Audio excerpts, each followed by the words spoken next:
All right. Welcome back, everybody, to the 18th week of our Tech Bytes JavaScript session. Just like our previous weeks, guys, we have been making so much progress and have now officially made it to the 4.5 month mark. Truly crazy how much we have progressed, and the progression will not stop anytime soon. In case you are joining us from our web development course, welcome back to the 10th week of the web development course, where we're doing everything related to web development with the programming language of JavaScript. As always, love to see you guys here. Glad you guys are here. And without any further ado, let's get to it. In case you guys don't already know who I am, guys, my name is Rayan Siddiqui. I am a senior at James B. Cohen High School. I love to program and code. I've made various programming projects, whether it be for the iOS App Store, making it multiple different apps, making many different websites.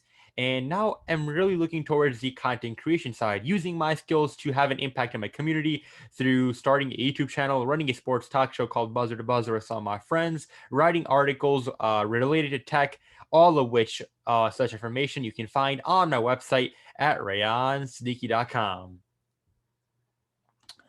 All right, so let's get down to today's agenda. What shall we be doing today? Well, we got a packed schedule just like always, in which firstly, we're going to do a quick reminder about our new schedule, make sure we're on the same page about our web development course. Then we're going to head on towards our daily fun fact relating the programming language which we are studying to a relatable fun fact. And then we are going to discuss our calculator project, go over the code we added last week and then this week. Believe it or not, the last 5 weeks have flown by, and now we're nearing the end of our project. And today's going to be the final addition, the final feature, which we shall be adding to our calculator. And with that final functionality, we'll be pretty much done. So let's get to the fun. Firstly, guys, our quick reminder for October, with the month of October now officially have started. Reminder that our classes of our Intro to Programming course, which happen every other Monday, and our web development courses, which happen every Wednesday, that means not bi-weekly, and those are starting at 3:30 now. So remember, we are not going at 3 o'clock. We are now pushing back a half hour, giving you guys a quick little break in between after school. You know, it can be pretty tight. So hopefully get a quick breather in between, and then you can hop on our Zoom and we can learn some cool things. As for our teen trivia will still be occurring for this month of October at 3 p.m. However, Hack Central will also be making that shift to 3:30. And next Monday is Columbus Day. So then, correct me if I'm wrong, but all library programs will be off for that day, correct? Oh no, okay, never mind. Don't take my word. Don't take my word. Never mind, guys. Programs still will be going, even though you have a off day from school, the library still keeps going. So I did not say that. All right. So I'll see you guys here on Monday for Hack Central then. So with that out of the way, let's get down to our cool JavaScript fun fact of the day. That being a very, very relatable fact, the effects of something which we have all felt over the past couple of months and are now especially feeling with school, that being regarding the COVID-19 pandemic. But how does that come into play today? Well, the fact is that the programming language of JavaScript is helping us track COVID-19 cases throughout not our nation, but in fact throughout the globe. So let's dissect that piece by piece like we usually do per week. So what I'm saying is that we can use the language which we are studying of JavaScript to keep track of COVID-19 cases. Well, how is that possible? How can JavaScript do it all by itself? Well, to answer the second question, JavaScript is not doing it all by itself. In fact, using JavaScript and another language of Python, we can use this technology to keep track of COVID-19 cases throughout the world. And more specifically, to talk about how this whole concept is possible, well, it just recently took place. In fact, about in the month of June, early June, the company Google and the United States government's health department, they partnered together. And it was a pretty historic partnership because they worked together in the month of March. They started in March and working till the month of June to create a website with important statistics regarding COVID-19. And the way in which they were able to show the statistics and visualize the data regarding who and where had contracted COVID-19 and helping with the cause of contact tracing, making sure that we are staying safe and not getting too close to others who have contracted the disease. Well, they use the language of JavaScript. And you might ask, why JavaScript? And why not the language of Python, which we learn in our Intro to Programming course?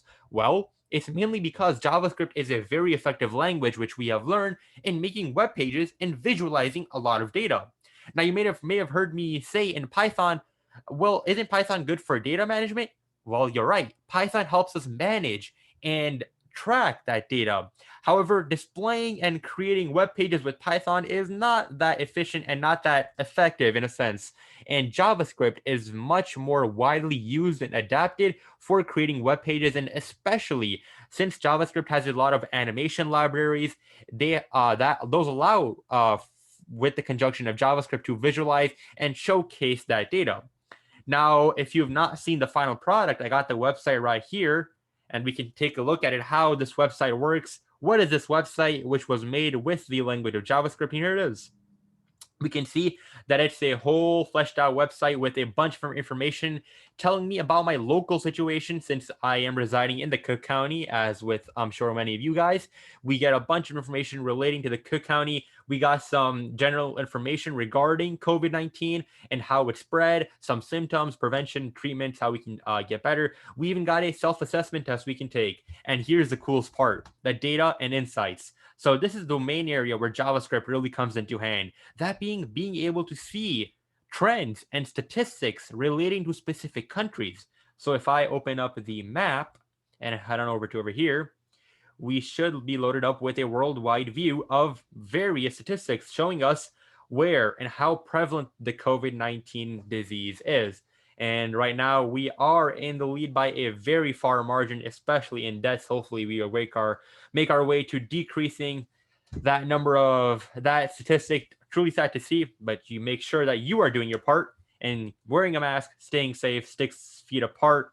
But if we scroll down throughout the rest of the website, we see another area. This is a sorting visualization showing us how and when the virus has risen the most, showing us the most amount of cases we can see in that type of format. And this was done due to the language of JavaScript. So if I right click on this, and if I inspect the element, we can see the JavaScript code behind this web page like such. It's a pretty cool website. If you have not already checked it out, guys, it will definitely be linked in our Google Classroom post for this week. Useful information, and once again, going to show us the fact that what we are studying has a very near and dear impact, and something which we can use to make an impact on our communities as well.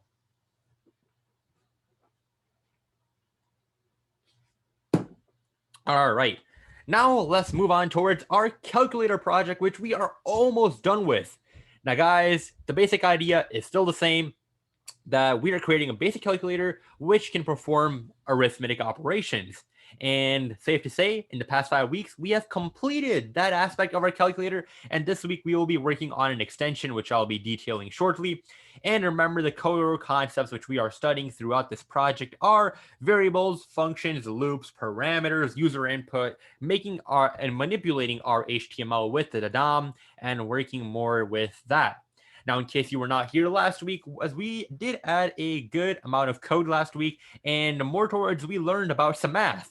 And you might be asking, wait, we learned about math here? Well, yes, because math and computer programming are always two things which go very nicely side by side. It's like if you have some fries and ketchup, right? They go side by side in a sense, just like math and computer science go side by side. And last week, that math which we learned about was about some trigonometry functions, such as SOHCAHTOA. Remember that acronym relating sine, cosine, and tangent? And we added those 3 trig functions, and we added the ability to take the sine of, say, a 30-degree angle, say the sine of a 45-degree angle in a radians mode, and we were able to apply the concepts which we learned. Furthermore, last week we added another tidbit, that being the clear button to our calculator. The clear button did exactly what it sounds like. Essentially, it cleared our entries, making our calculator more reusable, ensuring that we didn't have to hit the run button every time we wanted to perform a different operation. As always, guys, as I'm going through this, if you ever have any questions, you can always drop them in the chat or in the Q&A area, or you can just communicate it through the Google Classroom. Many different ways of communicating, making sure that we are all on the same page. All right, so now let's get down to the code which we'll be adding this week. And that code, this being relating, yet again, a little bit of math, not as complex as last week's full fleshed out math lesson, but this week we'll be adding a random number generator functionality to our calculator. And how we're going to do that is essentially learn how the functionality works, and then we're going to code it. The coding aspect should not take us that long. Just going to make sure that we understand how this random number generator works. And I believe we'll be talking about how we're going to be doing it. Looks like we got a question.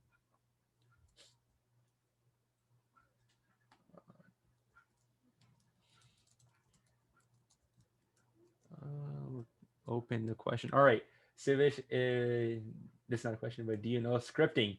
Yes, Sivish. Scripting is a general process which we refer to as typing code, making scripts with whether it be Python, JavaScript, all that good stuff. You can always find more about me and what I've done on my website, which I mentioned earlier. All right, cool. So now let's get down towards talking about the main concept of today, that being the random number functionality. Well, let's talk about what this is going to do. Essentially, what we're going to do is have two text fields where the user can enter two numbers. So say the number 1 and the number 5. Then what we want to do is add a button, which when the user clicks the button, a random number between those two numbers should be alerted. And how we will be doing that is using some of the awesome functions through the math library in the language of JavaScript, using specifically math.random, which takes a parameter as x, that could be any number like 5, 10, 15, 20, whatever number you want to put in. And we're going to generate a random number through that function. And a key thing to remember about this function is that it generates a random number between 0 and then x representing once again a number which we inputted, and x is going to be exclusive. Now, guys, if you remember I've heard Rayan talk about exclusivity before, right? Well, we talked about exclusiveness with the concept of substringing, and it's a bit similar with math.random. Say we have, if I write, we have, I'll actually get to in a bit an example, but say we have the numbers 1 through 5 once again. Using math.random, the 5 would not be counted, meaning we will be alerted a random number with the same probability of being selected between 1, 2, 3, and 4. And on top of math.random, another function which we shall be using is going to be called math.floor. Now, what does math.floor do? Well, to understand math.floor, you gotta understand math.random in a sense, because math.random returns a random integer with a decimal is the problem. Well, in order to make sure that it's not a decimal and it's a nice whole number, what math.floor does is that it essentially chops off the decimal. So say we have a number like 4.32, it's going to chop off the decimal, resulting in the number 4. So before we move on, how about we just see how these functions work on a whiteboard? Give me 1 second.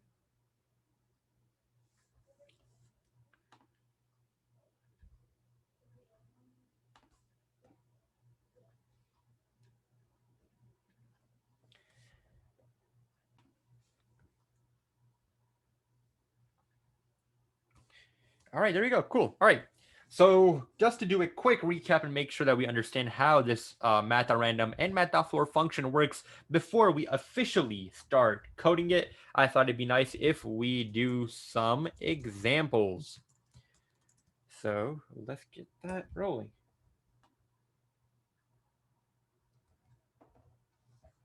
All right, so how about we first start off with the function? Oh, it's a pretty bad code. How about we do... Okay, we'll do that. So say we start off with math.floor. Remember, math.floor taking in a parameter of x, which is a number. So how about we do an example and say we want to do math dot random, and we'll do of 10. How about that? Well, this is going to return a number between 0 and 9. Well, why is it returning a number between 0 and 9?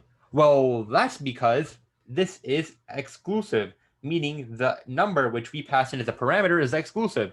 That means that the number 1 minus of that parameter is going to be included, which is why, since we know 10 minus 1 equals 9, 9 is included when generating a random number. Similarly, if we do like math random of 50, can anybody guess what two numbers between a random number will be generated?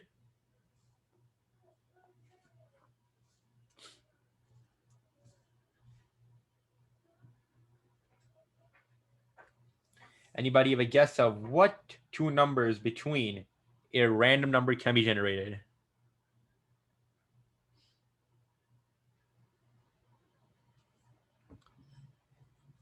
All right, yes, the answer is between 1 and 49. Well, that's because, oh, not 1, it's 0 and 49. Well, that's because we always start off with 0, and then we are looking towards the number which we passed in, minus 1, because this number is exclusive. Well, how can we make sure that that number is included? Well, it's pretty simple. To cancel out a negative 1, add a positive 1. Meaning, if we passed in the number 51 as a parameter, we would get a random number between 0 and 50 being generated. So how about we talk about how this and math.random work together. So we clear this out. So say I want to do math.floor of 3.6783. Well, that's a pretty long decimal, right? Going to a long place, right? How can we make sure that we just get the 3 and not the decimal, just get the whole number, right? Anybody have any guesses? Well, remember, this essentially math.floor gets rid of whatever happens after the decimals. So essentially, it's going to get rid of that 6783 going till the thousands place, and what it's going to do is give us the number 3. Similarly, if I do math.floor of 5.32, it is going to get rid of the decimal going 0.32 till the hundredths place, and then give me the output of 5. Now, let's take a look of how math.floor and math.random work together. So say I have a statement saying math.floor, math.random, the function, and then between 1 and 10. This is another way of writing it, generating a random number between 0 and 9. Well, math.random, we got to remember one thing, is that it generates a decimal number. So essentially, this math.random function, what it does is, in the background, in the backend, what's actually happening is that math.random generates a number between 0 and 1. And then we can multiply by any number to get a specific range, in a sense. So this way, we are able to get a number between 0 and 9. Well, math.random between 0 and 1, it's going to generate me a pretty long decimal, like 0.36325, like a really, really long decimal. However, once we multiply it by 10, we are making sure that that number is occurring between 0 and 9. But then usually that 9 has a pretty long decimal, and so does that 0. Well, in order to make sure that we do not worry about what's happening after the decimal place, let's get that nice rounded whole number. Math.floor is going to give us a whole number between 0 and 9. Just showing us how these two mathematical functions work together, and they work pretty nicely if we want to deal with nice rounded whole numbers. So with us learning how that function works, how about we actually code an example with it and get to work on our project. One sec.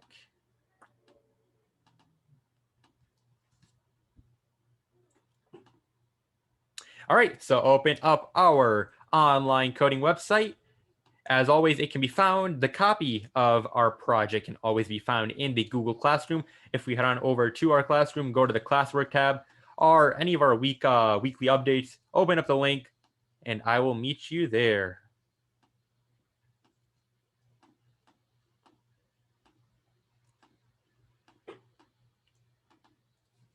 Give everybody a quick minute to get on the website, and then we'll get started.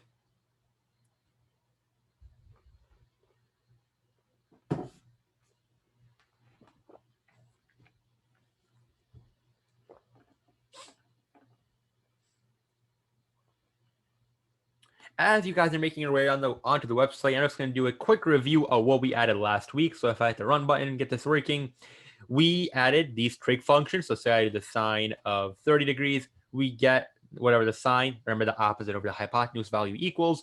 And then we also added a clear button. So if I do 96 minus 30, remember that 2 multi-digit number functionality. If I clear it, it returns to 0, meaning I can do another calculation. So say I do 25 times 4, we get 100. And I can keep on doing these calculations without every time having to hit the run button to clear our work. All right, so hopefully you have made your way over to the website, guys. And how about we get started with adding this last feature / functionality. What I'm thinking is that we can add it below all these buttons. Essentially, we don't have to make it look nice this week. We can get into the CSS next week if you would like. But basically, we're just going to have 2 text fields, a button, which the user clicks when they have inputted 2 numbers. And then we're going to use some math and generate the random number between those 2 numbers. So what I'm going to do is that we're going to need some different type of code. So I'm going to scroll down to below the clear button, add a break statement to give me some space. And then I'm going to add a header tag, h3, just say random number generator. Hit run, we should see that popping up. There we go. Go underneath there, the h3 tag. This is just me making it look nice, formatting it. If you want, you could definitely do that as well. All right, and now we gotta make a text field. Now, a text field is something which we have not done much with, mainly because we're always using buttons. But it's pretty easy to code, and the syntax, meaning how we write it, is pretty similar to a button. So what we're gonna do is do input, and then do type, and then set that equal to a text field type. Give our text field an ID like we give our buttons. I'll call this user number 1. Set it equal to an initial value of just being blank, and then end your input statement like such. Hit run. We should see a text field pop up. There we go, right here. And now we got to do the same thing for our second text field. So I'm going to copy this, add a little break statement just to get some spacing, and then just change the ID tag, pasting the second text field, and there we go. Like such. And I'm going to make my page a bit larger. You can always do that by dragging it up and down so we can see more of our real estate. All right, now once we have that and we have created our 2 HTML elements for our text fields, giving each a specific ID, we have to add a button which the user can click to generate the actual number. Now we've created a bunch of buttons, safe to say, up here. So what we can do is just copy and paste one of the buttons like such. And you can change the value to generate. And then we're going to need to designate that button when it's clicked to a different function, because we don't want our button to clear the answer, right? We want it to do some different type of logic. So I'm going to say I'll make a new function called generate random num. Hit run. We see our button popped up.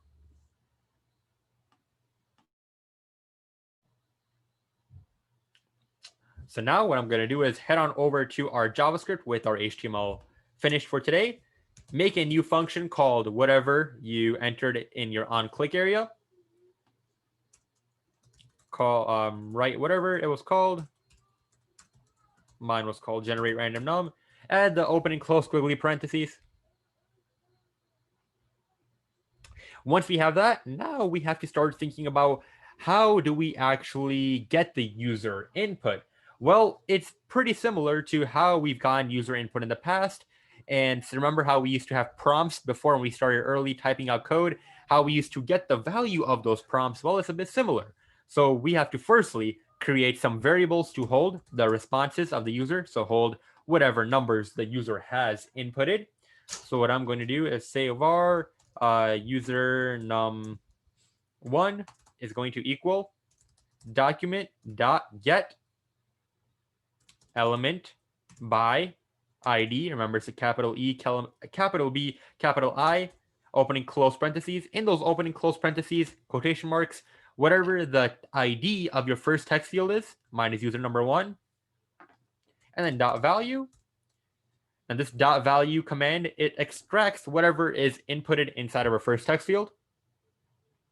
And same logic applies for our second text field. So what I'm going to do is copy this first line, paste it below, change the variable to user num number 2, and then it is going to extract the value from our second text field. Give everybody a quick minute to catch up.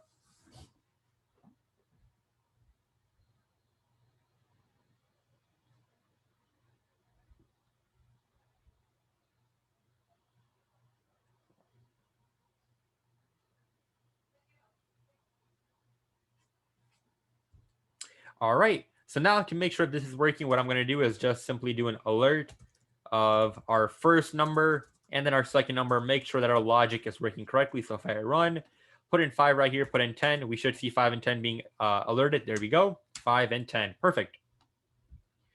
So with this area, with us being able to get the user input, now we got to move on to the phase of actually generating the random number between the two inputs the user has provided to us. And if you guessed, we're going to use the functions we learned about earlier today, that being about math.floor and math.random. You are 100% correct. So to store the random number generated, what I'm going to do is make a new variable. We can just call it var computer generated number equals. And now here comes a longer line of code. So follow me as I type. So math.floor. Remember, this is getting rid of the decimal place. Math.random, opening close parentheses. And then I'm gonna add a multiplication symbol, another opening close parentheses. And then we're gonna do user num2 minus user num1 plus user num1. Whoa, that's a pretty long line of code, right? We're used to typing out the document element by ID code, but this is a pretty long line. So let's talk about what's happening. Well, right now, what we're doing is essentially generating a random number between the two user inputs. And doing that, how is using this math.random function firstly, which generates a random number between 0 and 1, and then multiplying it by whatever the difference between the two numbers is. So say the user put in 5 and 0, generate a random number between 5, because there are only 5 possibilities, right? However, since the number 5 is exclusive, the random number is generated between 0 and 4. And if we want to include, say I want to include this second number, so say I want between 0 and 5, I want the possibility of a number 5 being selected to be possible. What we can do is simply do it plus 1 right here to equalize and get rid of the negative 1. And if you notice a pattern, if you're you like math, you can see that this formula is falling. This is the maximum number minus the minimum number plus the minimum number. Now this plus makes sure that we are taking into account and including the least value which we have. And then math.floor, a great function, make sure that our number is nice, whole number, and rounded. Now, although we might be able to run this, our code will not correctly compile and not work because we'll probably get an error. Why is that? Well, that's because we haven't converted the user input into a number. Right now, it's still in a string type format. Well, how do we convert a text into a string? Well, we've done this plenty of times. Remember, it's parse, capital I int, and then throw your whole document.get element by ID statement into a large parentheses. Same thing right here. Throw it into a large parentheses like such.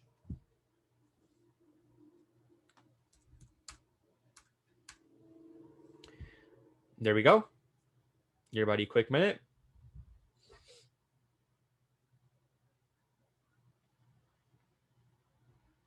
And now to see if this is working, what we can do is just log it out. So I can do console.log. This is going to show up in my console. Remember, this is like the output box where we can see what's happening. I can say a random number generated is, and then we can just add whatever the number generated was, like such. All right, so let's run this. Let's run our first test. Say I want to do a random number between, let's do 5 and 10. We get a random number of 9 has been generated. And is 9 correct? Is a 9 possibility? Well, between 5 and 10, since we've included 10, 5, 6, 7, 8, 9, 10, yes, 5 and 10. There's a number 9 in between. Similarly, if I run it again, we should get a different number if probability resides in our favor. Hit generate again. We get another number. This time the random number between 5 and 10 of 6 is generated. And I can keep on hitting this, spamming this multiple times. And if I open my console, all the numbers are going to be between 5 and 10. And voila, all the numbers are between 5 and 10, getting 9, 6, 5, 7, 8, all those different variations. Now, with one last thing, how about we actually display the random number and using the DOM, manipulating our HTML, adding a paragraph tag up here. So what I'm going to do is go up here, tab down right here, add a paragraph tag, and then I'm going to give this paragraph tag an ID of display random number. Now, all we got to do is just set whatever our random number variable is, whatever random number generated is, to our tag. So what we can do is do document.get element by ID, opening close parentheses, add the quotation marks, whatever you called your tag, your ID for your paragraph tag, like such, and then dot inner capital HTML equals random number generated is, and then same statement which we added in our log, like such. If I hit the run button now, say I want to do a random number between, we'll do, how about 10 and 100. We see that we are outputted with a random number between 0 and 100, with a bunch of numbers not less than 10 and not greater than 100. Hit save. And as always, guys, if you ever get lost, something's not working, not only can you guys communicate with me, but I will also be posting our finished version every week like I usually do, with the right copy of the code working. And that wraps everything up. Guys, we have finished our random number generator function up. We have clearly, we can test it out even more if you want. We do like 90, say we go a bit big, go 0 and 1,000. We get a bunch more random numbers with the probability. There's a lot of more numbers which can be selected, right? Between 0 and 1,000. And that concludes our functionality of adding this feature of a random number generator. Now, guys, this does sadly mark the end of our calculator project in terms of the HTML and JavaScript. Next week, if you would like, we can start off class by going over some of the CSS, how we can make this look nice, maybe, something which we are definitely able to do. And to recap, we did a lot over these past 5.5, 6 weeks almost with this calculator project. We started off with a bare breakdown template. We added our more operation symbols. We added the ability to perform multi-digit operations. We added trigonometry functions, learned a bunch of cool math, and we finished it off today by learning about a random number, how it generates, learning about some other JavaScript functions, and lastly, applying that concept and adding it to our project. Like I mentioned before, this will be available in our Google Classroom. It was a great project, and we got many more cool projects and cool concepts to learn about. But that brings us to the end for today, guys. As always, hope you guys had a great time, guys. Next week, we'll be adding the finishing touches. As I said, explore the CSS, talk about some new things. And also, I will be opening up a spot on the Google Classroom for you to share a picture of your calculator, share what you made, any problems that you may have had. We always want to share and talk amongst each other. As always, guys, I hope you guys had a great time today. Hopefully, you guys enjoyed that JavaScript fun fact and enjoyed the whole process of working on this calculator project. This, safe to say, was our biggest and most grandiose project we've worked on to this point. A lot of hard work, a lot of logic, and a lot of fun we had. As always, guys, take care. Stay safe, stay healthy, socially distance. I'll catch you guys next week. See you guys.